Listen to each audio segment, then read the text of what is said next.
Vocês sabem que em algum momento vocês já perceberam aquele tipo de cristão que é uma coisa na igreja, mas é outra coisa dentro de casa. Especialmente quem é casado sabe muito bem o que eu estou dizendo. Muitas vezes o marido é um grande líder da igreja, ou um grande pregador, ou uma pessoa de grande influência na sociedade, mas em casa ele é parecidinho com o diabo.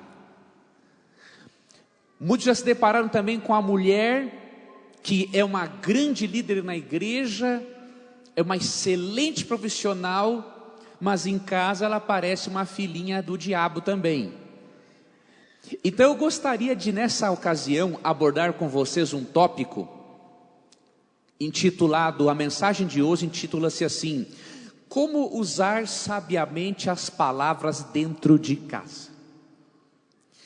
Porque dependendo da forma como nós somos dentro de casa, isso demonstrará se em casa você é um agente de Deus para construir as pessoas que você ama, ou se em casa você é um agente do demônio para destruir as pessoas de dentro da sua casa. Então a mensagem dessa manhã vai lhe ajudar a perceber isso. Eu estou sendo um agente de Deus por meio das minhas palavras, ou eu estou sendo um agente de Satanás? Eu espero que você receba com muito carinho essa mensagem, porque é para a sua salvação eterna. O primeiro texto que nós vamos ler, entre vários, se encontra em Provérbios 18, 21. Vamos ver o que a Bíblia primeiramente fala sobre as palavras, e depois uma citação de Ellen White, e aí veremos uma lista de textos bíblicos para sabermos avaliar que tipo de agentes estamos sendo em casa, agentes de Deus ou agentes do diabo. O primeiro texto de Provérbios 18, 21 diz o seguinte: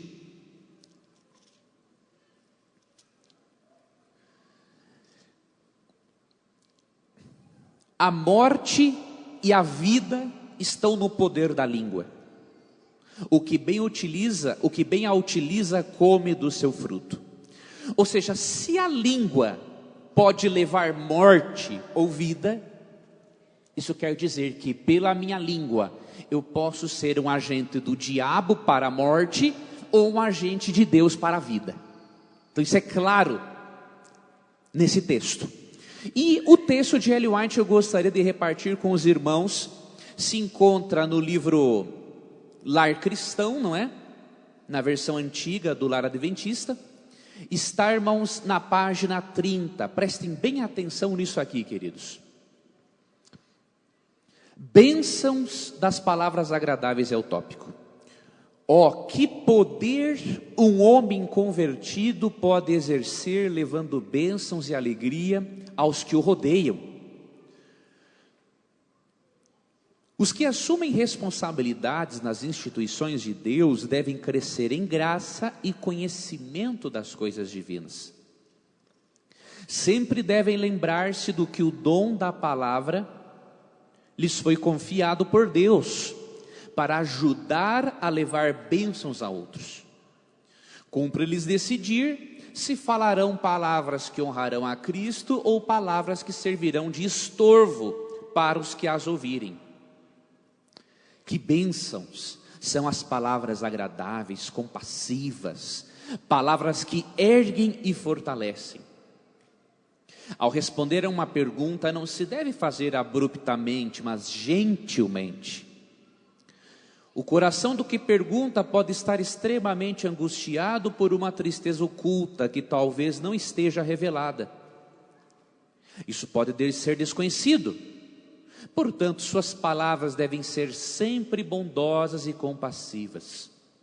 Por meio de palavras bem escolhidas e convenientes, ele pode remover um pesado fardo da mente do companheiro. Olha o poder da palavra. Acredito que por meio da palavra nós podemos remover um pesado fardo daqueles que nos acompanham. E aqui recebemos a indicação de que Deus quer que por meio das nossas palavras levemos bênçãos às pessoas. Vamos agora ver alguns textos que mostram se nós estamos sendo agentes de Deus ou agentes de Satanás. O primeiro deles, Provérbios 4, 24. Nós vamos folhear, amigos, bastante a Bíblia. Provérbios 4, verso 24.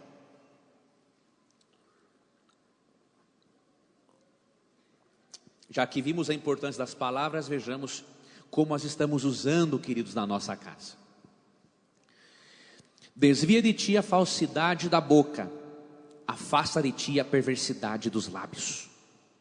O primeiro conselho bíblico é: desvie de você a falsidade de boca, afasta de ti a perversidade dos lábios. O cristão tem que afastar da boca dele a perversidade e a falsidade. Pessoas que falam perversamente e de maneira falsa não terão relacionamentos construtivos e saudáveis. Nunca. É impossível ter um bom relacionamento baseado na falsidade e na palavra perversa. Segundo texto, Provérbios 8, verso 13.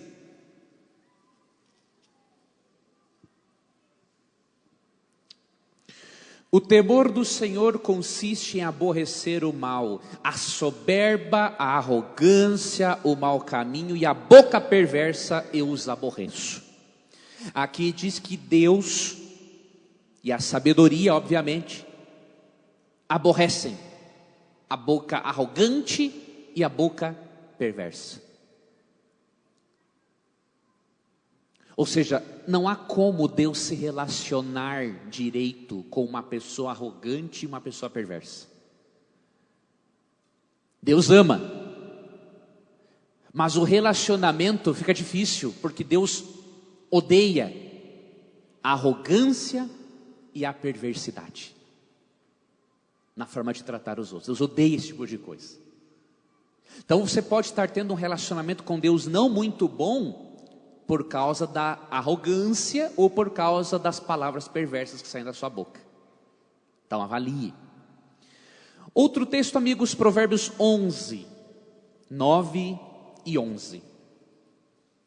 Provérbios capítulo 11, versos 9 e 11.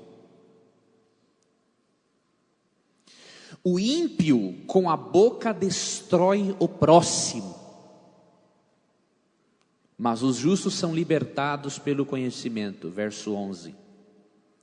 Pela bênção que os retos suscitam, a cidade se exalta, mas pela boca dos perversos é derrubada. Deixa eu começar pelo segundo verso. O poder da palavra negativa é tão grande, que diz que a boca do ímpio pode destruir o quê, irmãos? Uma cidade. Se a boca do ímpio pode destruir uma cidade, imagine o que a boca do ímpio faz com uma família. E olha o verso 9, diz que o ímpio com a sua boca destrói o próximo. Ou seja, quem usa as palavras dentro de casa para destruir as emoções da esposa, ou do marido, ou dos filhos, ou dos pais, é ímpio, não é cristão. O que o texto diz? A boca do ímpio destrói quem? Então, meu irmão e minha irmã, se a sua boca destrói e não constrói, biblicamente você é um ímpio. Eu pergunto, ímpios estarão no céu? Só se for no céu da boca do tigre, porque no paraíso não vai estar. A boca do ímpio destrói as pessoas, não constrói as emoções, não incentiva as pessoas a crescerem. Como tem pais ímpios neste mundo? Ao invés de construir a autoestima dos filhos, destrói a autoestima dos filhos, só cobrando, só vendo o lado negativo das crianças. Parece que o filho não tem nada de positivo. Depois essa criança cresce com uma autoestima baixa, com problemas emocionais, por culpa deste pai, desta mãe ímpia. Porque não usou as palavras para construir os filhos, mas para destruí-los. Eu não sei se você lembra do Salmo 127:3, mas os filhos são herança do Senhor. Se você destruir a herança do Senhor com as suas palavras, o que Deus vai fazer com você no juízo final? Vai lhe destruir também. Minha irmã e meu irmão, aquilo que dizemos para os nossos filhos, fica registrado lá no inconsciente deles, por todo sempre. Cuidado. Saiba diferenciar entre o erro do seu filho e o seu filho. Se você relacionar os erros do seu filho com o caráter do seu filho, você vai estar transmitindo para ele que ele não presta. Agora, se você diferenciar duas coisas, filho, eu não gostei, papai ama você, mamãe ama você, mas eu não gostei desse comportamento que você fez. O seu filho vai ter muito claro na mente que o que você não gostou é do comportamento errado, e não que você odiou o filho. Se você não está fazendo isso devidamente, você está sendo um ímpio, uma mulher ímpia. Outro texto, Provérbios 12:25.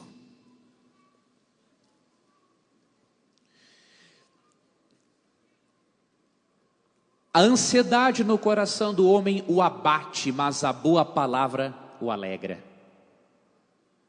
Como que uma esposa deve receber o marido quando ele chega em casa e não aguenta mais de tanto estresse do trabalho? Com boas palavras. Ellen White fala que muitos homens preferem estar dentro do bar bebendo do que em casa com a mulher, porque ela é muito chata. Como falou Salomão, é melhor viver no eirado de uma casa com goteira do que dentro da casa com uma mulher rixosa. Minha irmã, é a palavra agradável que alegra o espírito do seu marido. Não é chatice.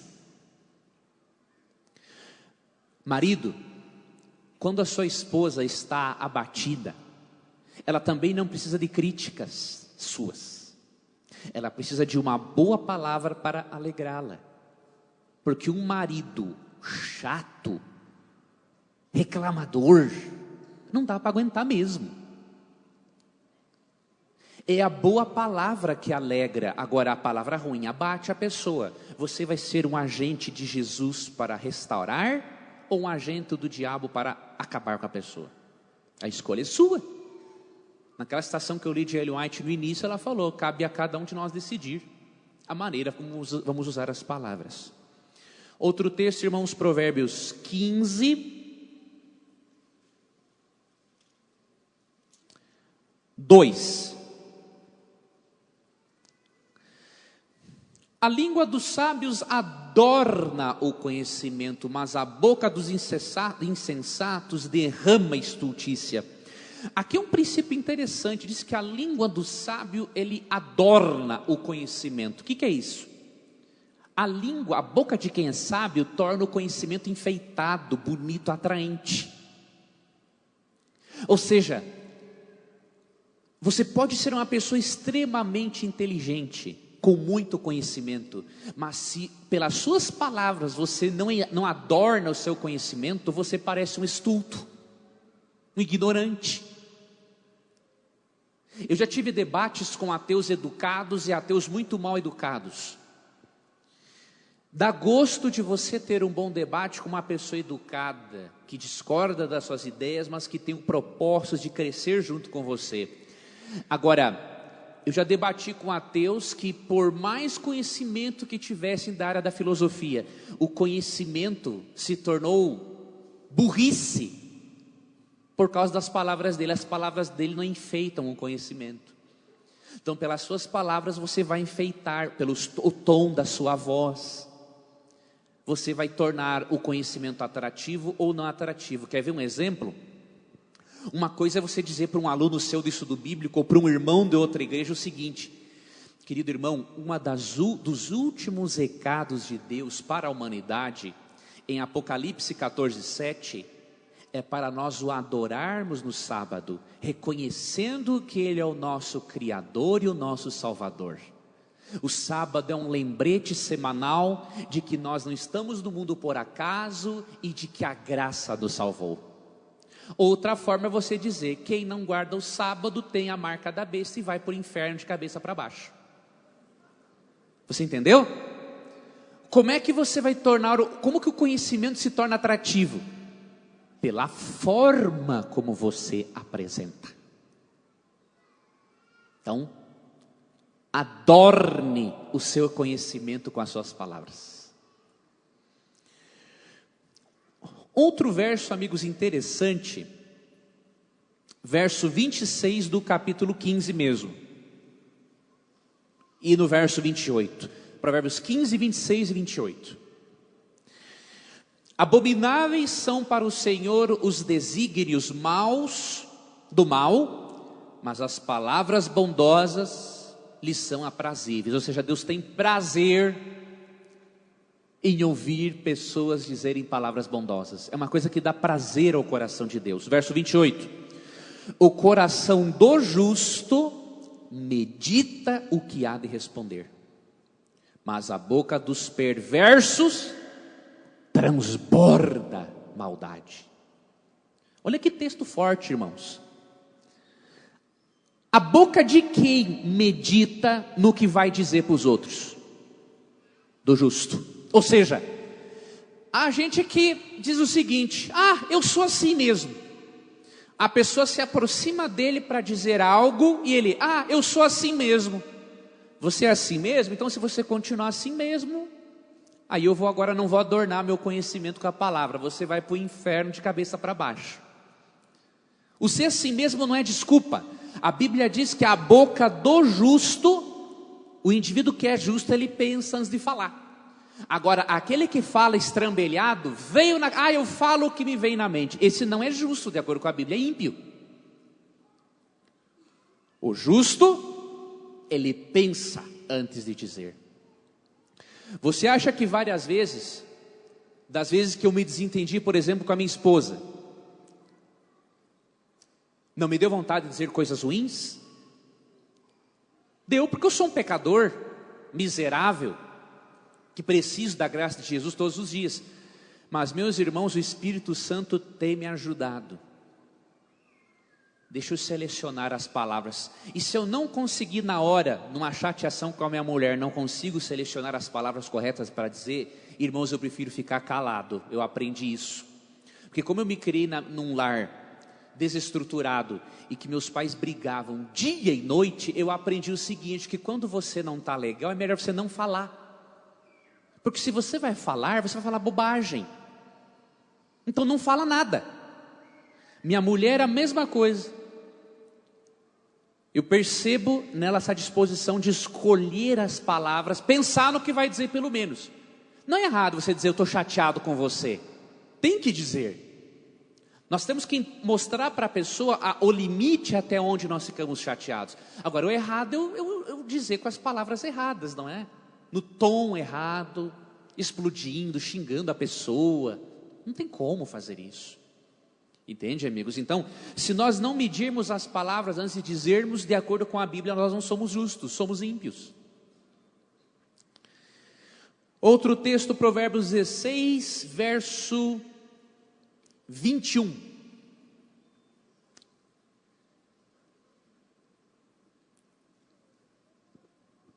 O sábio de coração é chamado prudente e a doçura no falar aumenta o saber.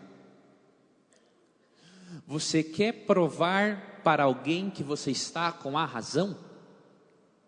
Além de dizer a verdade, seja doce no falar. Com arrogância, com brutalidade, não se resolve nada. A verdade se torna mentira quando falamos ela de maneira errada. Você pode falar de uma verdade bonita, que é a doutrina do dízimo. Mas se você não usar na doçura do falar e a palavra correta, ela se torna horrível. A doutrina da imortalidade da alma e da mediunidade é antibíblica. Mas a forma dócil, como muitos espíritas a apresentam, ela parece verdade. Vocês perceberam o poder das palavras? Você pode ter a maior razão que for dentro da sua casa, mas se você não usa palavras dóceis, você passa por mentiroso. Porque a palavra má, ela já cria uma resistência na outra pessoa para aceitar aquilo que estamos dizendo. Você entendeu? Outro texto, amigos, Provérbios 16, 24. Olha que texto bonito para nós meditarmos nele diariamente. Palavras agradáveis são como favo de mel, doces para a alma e medicina para o corpo. O mel não é exatamente isso? Ele é doce e ao mesmo tempo ele é medicinal. Queridos irmãos que estão aqui nesta ocasião, as nossas palavras dentro da nossa casa têm sido como mel, doces ao ouvido de quem escuta e medicinais para o corpo e para a mente de quem nos ouve. Se não, estamos sendo ímpios. Vocês querem ver como nós, seres humanos, somos hipócritas?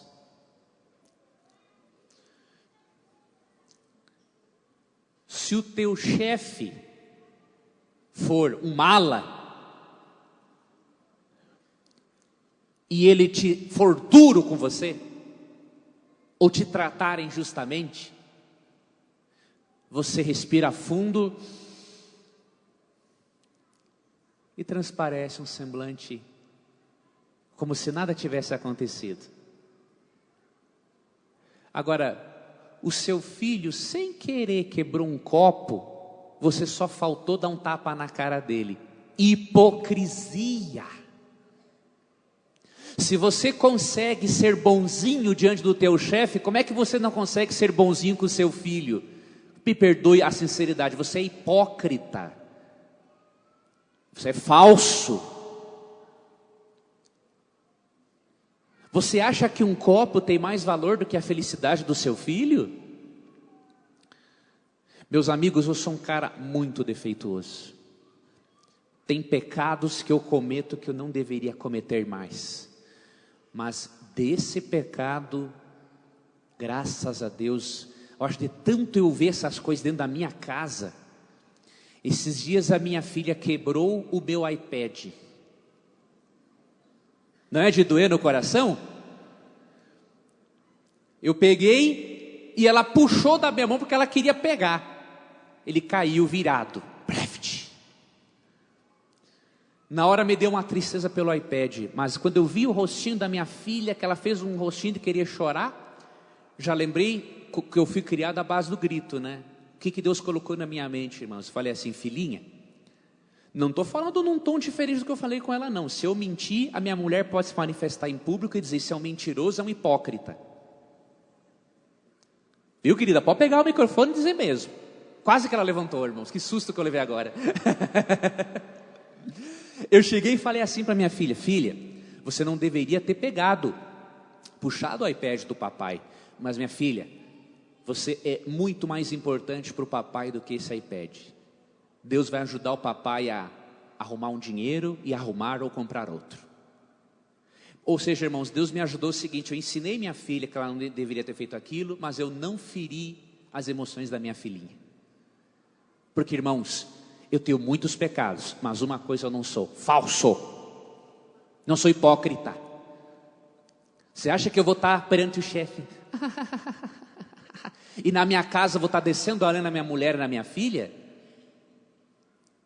Hipócrita o cara que faz um negócio desse, falso. Graças a Deus, dos muitos pecados que eu tenho, irmãos, esse não faz parte da minha vida. Eu quero estimular você. Não seja falso. Trate bem a sua família como você trata o seu chefe quando você não está com muita paciência com ele.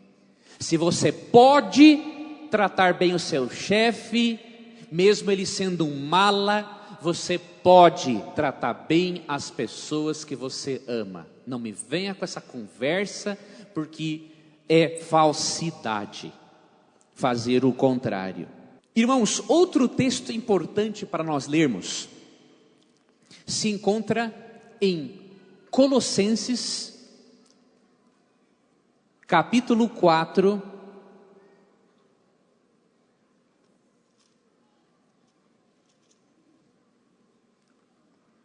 verso 6. Vamos para alguns textos agora do Novo Testamento para nós finalizarmos.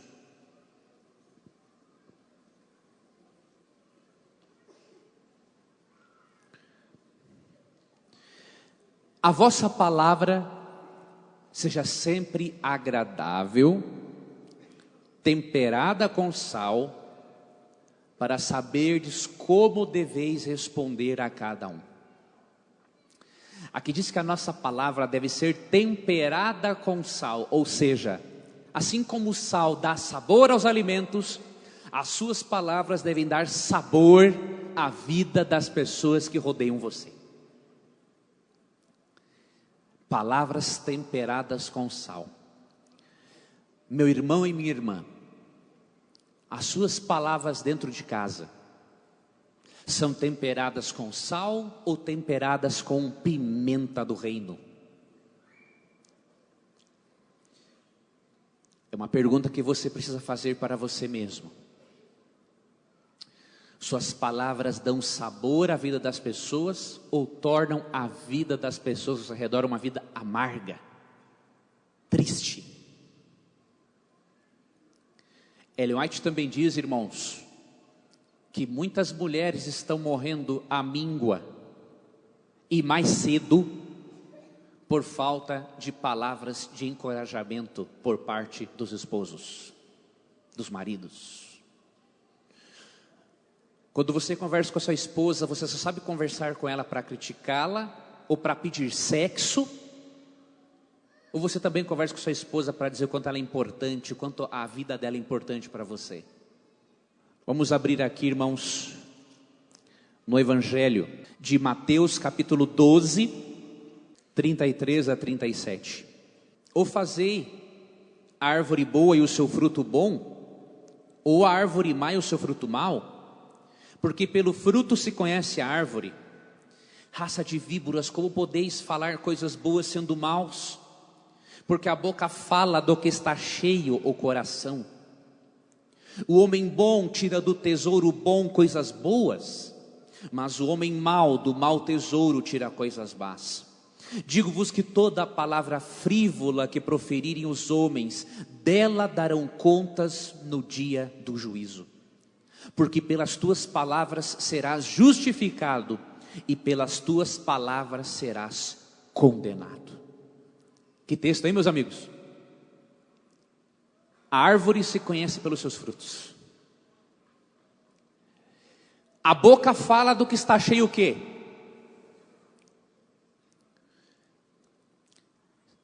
Se você usa palavras boas, na maior parte do tempo, é porque você é uma árvore que dá bons frutos. Você é uma árvore boa. Agora, se você é mau em suas palavras ou má, você é uma árvore ruim. E o que Cristo vai fazer com as árvores infrutíferas? Passar-lhe o serrote. Não vai ficar. No reino de Deus serão plantadas, enxertadas no terreno, na plantação celestial, árvores boas. Ervas daninhas serão queimadas. E esse texto fala também, queridos, que pelas nossas palavras seremos justificados ou condenados. Ou seja, é perigoso julgarmos os irmãos. O irmão que você pode estar julgando hoje, ele pode estar no reino dos céus amanhã e você do lado de fora. Sabe por quê? Vou lhe dar um exemplo muito típico que acontece no nosso meio. Um irmão comete o adultério, ou a irmã comete o adultério, e aí esse irmão está voltando para os braços de Jesus arrependido, e aí todo mundo quando entra na igreja olha assim, ó, olha lá o pecador, ó, olha lá a pecadora, ó. Tinha que ter disciplina também assim para fofoqueiro, né? Que no manual da igreja manda disciplinar fofoqueiro, mas nós disciplinamos só adulto e o fofoqueiro não se disciplina. Se disciplinasse mais o fofoqueiro, olha, ia ser uma beleza. Agora você que está olhando assim, olha, aquele é um pecador, olha, aquela é uma pecadora. Digamos que no futuro você também caia no adultério. Você está se condenando pelas suas palavras. Nós nunca devemos julgar, irmãos, as pessoas, sabe por quê? Nós não somos melhor do que ninguém. Muitos de nós não cometemos o mesmo erro que aquela pessoa porque não tivemos apenas a oportunidade, porque queríamos fazer a mesma coisa. E nós somos hipócritas, né? Porque nós queremos projetar nos outros que eles são pecadores. Agora, eu não sou. Irmãos, não é assim que nós resolvemos o nosso problema. Nós temos que reconhecer diante de Deus: Senhor, aquele irmão errou, mas Senhor, olha, se eu tivesse a oportunidade como pecador eu faria o mesmo. Portanto, Senhor Deus, me livra de cair e me ajuda a ser um instrumento nas suas mãos para levantar aquele meu irmão, ao invés de eu estar, irmãos, alimentando fofoca. E eu finalizo o sermão, irmãos, deixando o último texto, que eu não poderia deixar de ler esse texto antes de nós irmos embora, que está em 1 João capítulo 3, verso 18. Nós aprendemos, queridos, que as palavras são fundamentais. Por meio delas nós demonstramos se somos justos ou ímpios. Por meio delas demonstramos se somos agentes de Deus para construir as pessoas ou agentes do diabo para destruir as pessoas. Mas as palavras em si não são um fim em si mesmas, para demonstrarmos o nosso amor para com aqueles que nos odeiam. Porque 1 João 3,18 diz assim: filhinhos, não amemos de palavra nem de língua, mas de fato e de verdade. Você deve demonstrar que ama por meio das suas palavras, mas não deve ficar só nas palavras. Você demonstra que ama também por meio de atitudes, por meio de atos concretos, por meio de carinho, por meio de atenção, por meio de compreensão. Que você e eu, meu irmão e minha irmã, aprendamos a usar sabiamente as palavras. Se você achar essa jornada difícil, ajoelhe-se diante de Jesus, peça ajuda. E se você for uma pessoa que foi abusada verbalmente na infância e hoje está refletindo o mesmo abuso na sua família, busque ajuda terapêutica. Deus vai usar um bom profissional para te ajudar a mudar de vida, a construir ao invés de destruir com as suas palavras. Que a graça de Jesus, o amor de Deus e a comunhão do Espírito seja com você nessa ocasião.